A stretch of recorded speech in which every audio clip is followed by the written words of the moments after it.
કરવો પડે કે આપણે બગડેલા છીએ.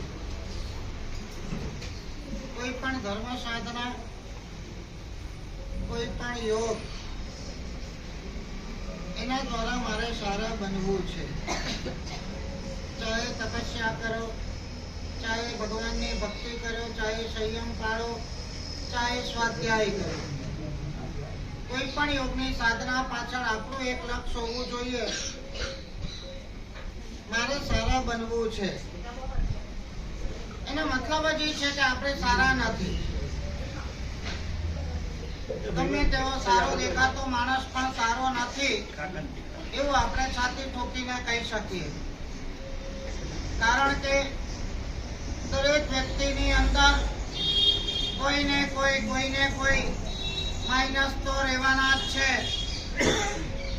આ માઇનસ વ્યક્તિઓ ઉપર એવા હાવી થઈ જાય છે કે સારા માણસને થોડે દિવસે ગોતવા જવું પડે એવું છે.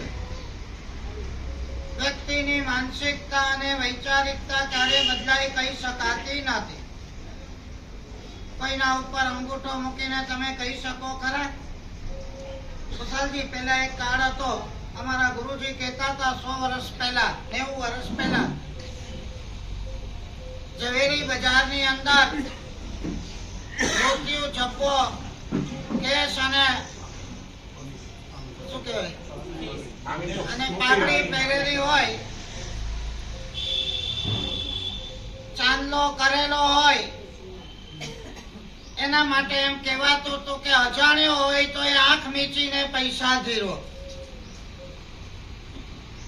આજે સોનાની થાળીમાં ભગવાનની પૂજા કરનાર માટે પણ આવું કહી શકાય ખરો? આંખ મીચીને આની સાથે કામ કરો આવું કહી શકાય એવું નથી. સમય ખરાબ, કાળજા ખરાબ, મનની માનસિકતાઓ ખરાબ અને નિયત ખરાબ. સંબંધો પણ એકમાત્ર સ્વાર્થના ઘરના. એ વ્યક્તિ મને કામ આવે છે અને જ્યાં સુધી કામ આવે છે ત્યાં સુધી સંબંધ રાખવાનો. હવે ખબર પડે કે આનામાં કષ્ટ નથી અને આ કામનો નથી, દૂર સે રામ રામ. કોઈ આપણને ચાહે છે એના સ્વાર્થ ખાતર, આપણે કોકને ચાહીએ છીએ આપણા સ્વાર્થ ખાતર. જે દિવસે સ્વાર્થના તાંતણા તૂટે છે, સંબંધોના મણકા વેર વિખેર થયા વગર રહેતા નથી. બહુ દુઃખની વાત છે. જૈન શાસનની અંદર પણ બહારની ઉપર છલ્લી ભપકા જેવી જાઓ જલારી દેખાય છે, પણ વ્યક્તિ પ્રત્યે, જૈન પ્રત્યે, અરે કુટુંબી પ્રત્યે ને એક ઘરની વ્યક્તિ પ્રત્યે પણ જે પ્રેમ, સ્નેહ, લાગણી અને સદભાવ જોવા જોઈએ ક્યાંય નથી. કડાકો બોલાઈ ગયો. સાસુ અને વહુના સંબંધની અંદર કટુતા હોય, બાપ દીકરાના સંબંધની અંદર બોલવાના સંબંધો ન હોય, બહાર આવીને તમે લાખોની ઉછામણી બોલો, કરવાનું શું? ઘરમાં જ પ્રેમ અને લાગણી ન હોય, બીજા માટેની અપેક્ષા શું રાખવાની આપણે? અને બહુ જ અમે વ્યથિત છીએ. દેખાતા બહારથી ધાર્મિક માણસો, ધાર્મિક ક્રિયાઓ કરનારા, ભગવાનની પાછળ દેખાતા ગાંડા અને મહાત્માઓની પાછળ પણ ગોળ ગોળ ફરતા વ્યક્તિઓ, એની પણ અંદરની દુષ્ટ માનસિકતા જ્યારે જોઈએ ત્યારે હલી જવાય છે. દરેક વ્યક્તિની એક લેશિયા વૃત્તિ, હું સારો દેખાવું, દેખાવા માટે સારા દેખાવું છું. અંદર ભલે આપણે સડેલા હોઈએ, દેવાળિયા હોઈએ, વિકાર અને વાસનાઓથી આપણું અંતર ખદવદતું હોય, આંખના ઠેકાણા ના હોય, આચારના ઠેકાણા ના હોય, પણ સમાજમાં તો આપણે સારા જ દેખાવું છે. અને દુઃખની વાત એ છે ને, થોડા પૈસા ખર્ચી નાખો, ઢોલ નગાડા વગાડી દો, એક અનુષ્ઠાન કરાવી દો, હાથ તોરા પહેરી લો, વિડીયો ને ફોટા પડાવી દો, એટલે તમે સારા થઈ ગયા. સમાજ એવો વિચિત્ર છે, તમને ચણાના ઝાડ ઉપર ચડાવતા વાર નહીં લાગે અને ખાઈમાં પટકતા પણ વાર નહીં લાગે. ત્યાં સુધી તમે પ્રયત્ન કરશો અને હંમેશા યુસી બનાવટી બનાવટ જ છે, નકલ એ નકલ જ છે. સ્યુડોનસ ઇઝ સ્યુડોનસ. એક વખત આ બનાવટનો પરપોટો ફૂટ્યા વગર રહેતો નથી. અંદરમાં જે અસલી સરળતા હશે, અસલી સાધકતા હશે, એ રહેવાની જ છે. પણ બનાવટીપણું, નકલીપણું, બહારનું પ્રોજેક્શન એક દિવસ બહાર આવ્યા વગર રહેવાનું નથી. Original is original. પાપનો ઘડો ફૂટ્યા વગર રહેતો નથી. સરસ એક ચિંતન તમને આપું કેતન, કોઈ પણ નાના પાપને ક્યારે પણ નબળું સમજતા નહીં અને કોઈ પણ મોટા ધર્મને ક્યારે મજબૂત સમજતા નહીં. સમજાય? મેં કે આવે એક મસાલાની પૂરી ખાઈ લીધી, એમાં શું? એક નાનકડી 15-20 મિનિટની બ્લુ ફિલ્મ જોઈ લીધી, એમાં શું? જરા ક્યાંક હોટલોમાં ફરી આયા, નાચ ગાન જોઈ આયા, પબ ની અંદર નાચ ગાન કરી આયા ને થોડું વાઇન ડ્રિંક્સ લઈ આયા, એમાં શું? બહુ દુઃખની વાત છે. અમે જયારે તમારું કલ્ચર સાંભળીએ છીએ, એસે છે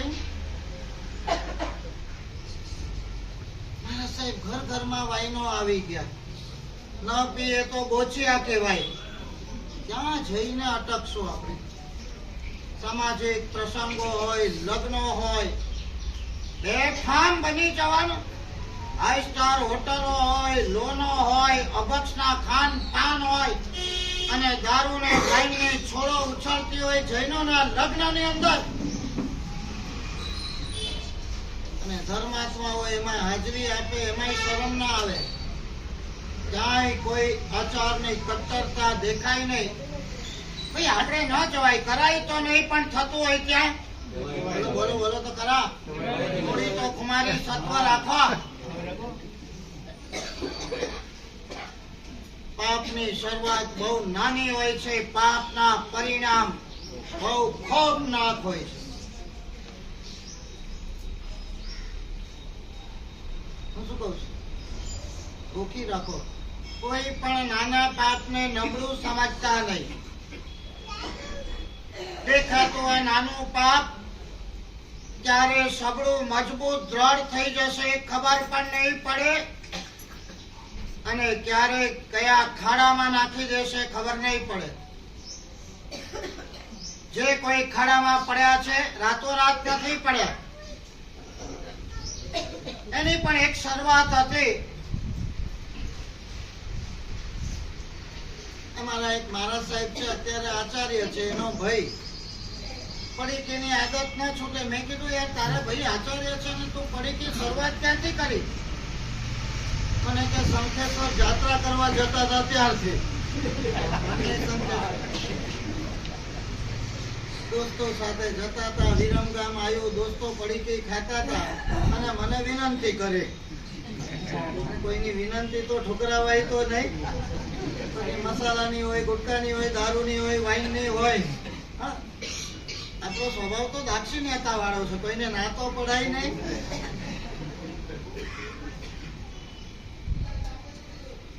ધર્મબિંદુ ગ્રંથની અંદર લખ્યું છે દાક્ષિણ્યતા પણ પ્રશસ્ત હોવી જોઈએ. આત્માનું અહિત કરનાર દાક્ષિણ્યતા ન હોવી જોઈએ. આપણું એક ફ્રેમવર્ક હોય, આચાર મર્યાદા હોય, એની બહારની વાત હોય તો અમારી પૂર્વક નહીં જોઈએ કહી દેતા આવડવું જોઈએ. આને ખોટું લાગશે અને તેને ખોટું લાગશે. ક્યાંય એક બચ્ચો ખુમારી વાળો દેખાતો નથી અત્યારે. मैरिज में रिसेप्शन में रात को रिसेप्शन रखा है, ड्रिंक्स रखा है, आपने हम नहीं आएंगे એવું કહેવા વાળો એક એને ખોટું લાગશે તો આપણા પ્રસંગમાં નહીં આવે તો તમારે સમાજ, તમારો વ્યવહાર, તમારી ગણતરી આ જોવી છે. આપણી આચાર સંપન્નતા અને ધર્મની સુરક્ષા ક્યાંય કરતા ક્યાંય જોવા મળે નહીં. જોઈ લો બીજા ધર્મની અંદર, ભલે કદાચ એમની પાસે આપણા જેવા ધર્મગુરુ નથી અને છતાં ધર્મની કટ્ટરતા દાદ માંગી લે એવી છે. નમાજ પડવાની એટલે પડવાની, એરપોર્ટ ઉપર પણ પડવાની ને દુકાનના શટર બંધ કરીને પડવાની. અને તમારા છોકરા કે તમને પૂજાની બાધા આપી હોય કે દર્શન કરવાનું કેવું હોય તો અમારા નવ નેજે પાણી નીકળી જાય.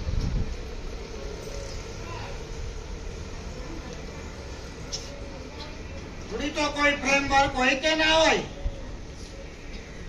આ તો નહીં જ. વિનંતી કરી અને એક દાણો ખાધો. આજે 25 વર્ષ થયા એક દાણાને. કોઈ પણ પાપ નાનું પણ હોય એને નબળું નહીં સમજતા. इतने में क्या हो जाने वाला है? મનને નબળાઈ આ જ છે. પાપોના સેવન કરવા હોય ત્યારે એની ફેવરની જ વિચારધારા. એટલામાં શું થઈ જશે? કલ છોડ દેંગે, એક વાર કરી લઈએ. આવી નબળી વિચારધારા ધીરે ધીરે આપણા પાપોને, દોષોને, દુર્ગુણોને, દૂષણોને આગળ વધારે છે, મજબૂત કરે છે. અને એક દિવસ એવો આવે છે લાખ પ્રયત્ન કરવા છતાં તમે એનાથી બહાર નહીં આવી શકો. There are so many vices આપણા જીવનની અંદર આજે જામ થયેલા છે. લાખ પ્રયત્ન આપણે કરીએ તો પણ એનાથી છૂટવું મુશ્કેલ છે. ને ભૂતકાળમાં એની યાદ કરી, ભાઈ શરૂઆત ક્યાંથી થઈ હતી? આજે તો ક્યાંને ક્યાં આગળ વધી ગયા, પણ આ જરાક શરૂઆત થઈ એને મેં લક્ષ્યમાં ન લીધો, ઇતને મેં કુછ નહીં. અને પછી પાપની, દોષોની એવી વિશેષતા છે, ધીરે ધીરે વધતા જાય અને પરિણામને નિર્ધ્વંસ કરતા જાય. આપણી સૌથી કિંમતી મૂડી છે આપણા મનના શુભ પરિણામો. યોગ શતક નામના ગ્રંથની અંદર કીધું છે, ચિત્તમ ચંદ્રોજ્વલમ કાર્યમ કિમ અન્ય કાયક ઉગ્રહૈ. મારા ચિત્તને શરદના ઋતુના નિર્મલ પાણી જેવું વિશુદ્ધ બનાવો, એનું નામ સાધના છે.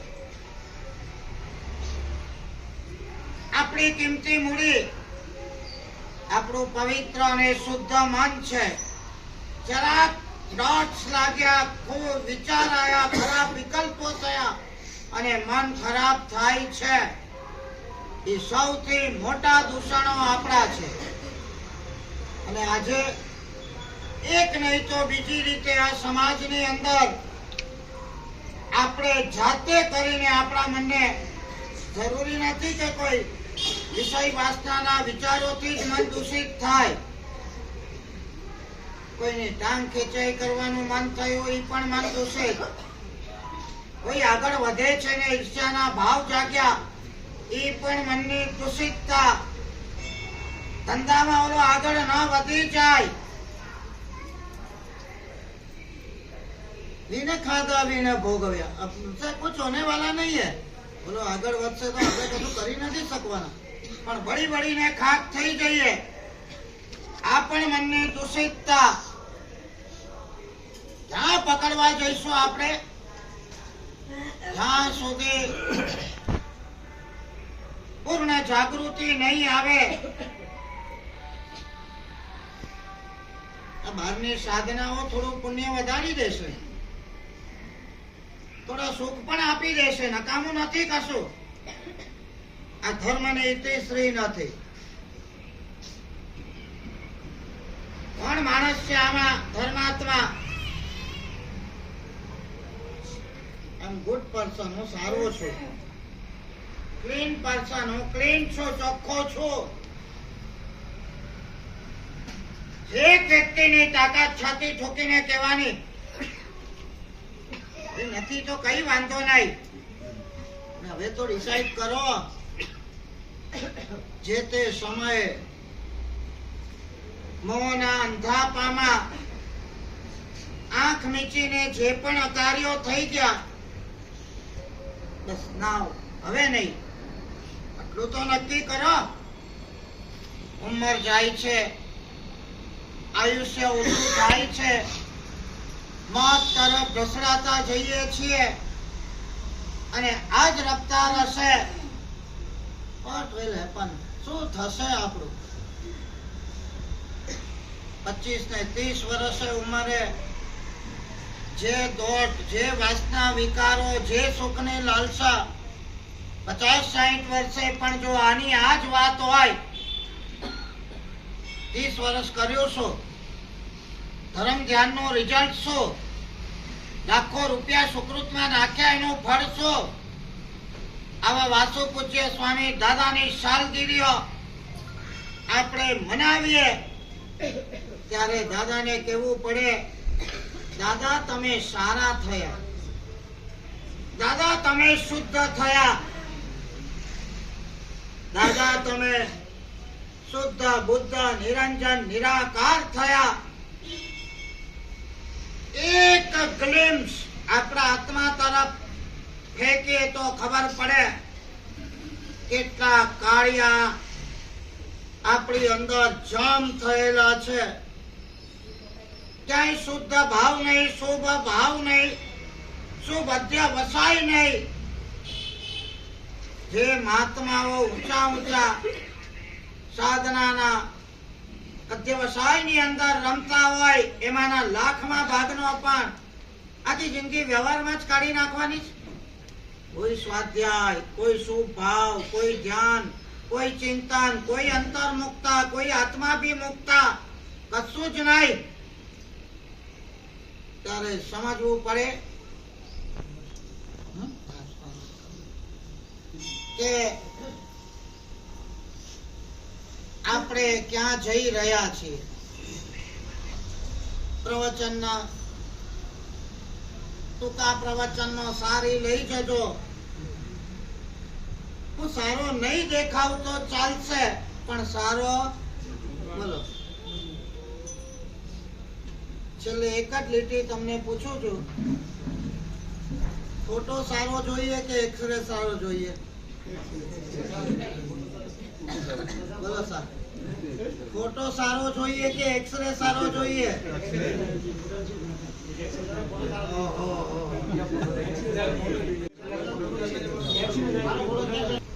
એક્સરે ગમે તેવો હોય તો ચાલે, ફોટો બઢિયો चाहिए.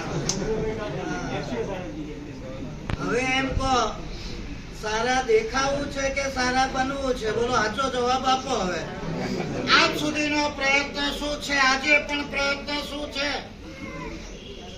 પૈસા બી ખર્ચો, સાધના બી કરો, આરાધના બી કરો, એની પાછળનું લક્ષ્ય હું ધર્માત્મા તરીકે સારો દેખાવ.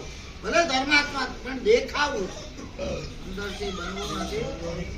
આજે 29મી અરિયંત નગરની વાસુ પૂજ્ય સ્વામી દાદાની આ સાલગીરા નિમિત્તે એટલું ડિસાઈડ કરીએ, સારો દેખાઈશ નહીં તો ચાલશે, પણ સારા બનવું છે.